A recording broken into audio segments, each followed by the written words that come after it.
সাবেক সেনাপ্রধান ও মুক্তিযুদ্ধের ৩ নম্বর সেক্টর কমান্ডার কে এম শফিউল্লাহর জানাজা অনুষ্ঠিত হয়েছে।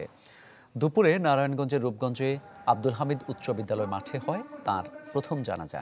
এতে অংশ নেন বিভিন্ন রাজনৈতিক ও সামাজিক সংগঠন সহ সর্বস্তরের মানুষ। সকালে ঢাকার সম্মিলিত সামরিক হাসপাতালে মারা যান তিনি। বয়স হয়েছিল ৯১ বছর। দীর্ঘদিন ধরে অসুস্থ ছিলেন কে এম শফিউল্লাহ। ভুগছিলেন ডায়াবেটিস, উচ্চ রক্তচাপ সহ নানান জটিল রোগে।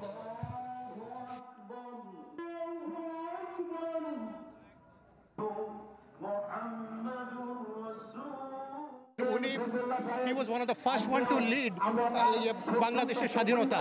রূপগঞ্জের গর্ব ছিল না, এটা বাংলাদেশের একটি গর্ব করার মতো একটি মানুষ। উনি বাংলাদেশের প্রথম সেনাপ্রধান হয়েছে, ইভেন একটা সেক্টর কমান্ডার ছিল। এই এলাকার দল মত নির্বিশেষে, বিশেষ করে ধর্মীয়, সামাজিক, শিক্ষা ক্ষেত্রে উনি যে অবদান রেখেছেন তা তারা কৃতজ্ঞতার সাথে স্মরণ করেছে।